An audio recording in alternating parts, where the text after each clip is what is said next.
আসসালামু আলাইকুম ওয়া রাহমাতুল্লাহি ওয়া বারাকাতুহু। এখন ঈমানে মুফাসসাল মানে কি? ভিন্ন ভিন্ন বিষয়ে ঈমান আনা। মুফাসসাল পৃথক পৃথক। এই পৃথক পৃথক বিষয়গুলো কি কি?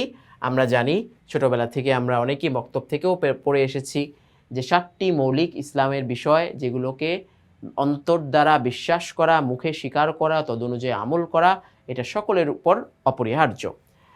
তো আমানতু বিল্লাহি ওয়া মালাইকাতিহি ওয়া কুতুবিহি ওয়া রুসুলিহি ওয়াল ইয়াউমিল আখিরি ওয়াল কদরি খাইরিহি ওয়া শাররিহি মিনাল্লাহি তাআলা ওয়াল বা'সি বা'দাল মাউত। তো এখানে হায়ের নিচে আমরা হি পড়তে পারি, মানে হিটা টান দিয়েও পড়তে পারি, টান ছাড়াও পড়তে পারি। খাইরিহি ওয়া শাররিহি টান ছাড়াও পড়া যায়, টান দিয়েও পড়া যায়।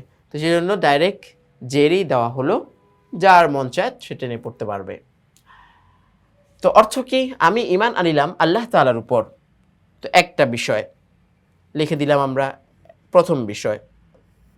ফেরেশতাগণের উপর দ্বিতীয় বিষয়, কিতাবসমূহের উপর তৃতীয় বিষয়, রাসূলগণের উপর চতুর্থ বিষয়, কিয়ামত দিবসের উপর পঞ্চম বিষয়, তাকদীরের ভালোমন্দ উপর ষষ্ঠ বিষয়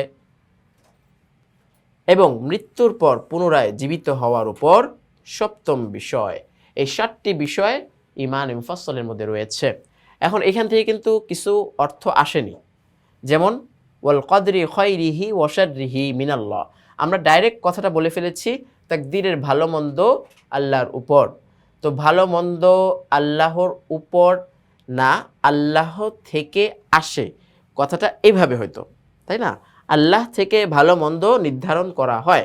তো যেহেতু সবগুলা বিষয়টা উপর, আল্লাহ তাআলার উপর আমরা ঈমান আনলাম, তো বা দিয়ে আসলে বিল কদরি খাইরিহি উপরটা এখানেও সংযুক্ত করা যায়, সেজন্য তাকদীরের ভালো মন্দের উপর।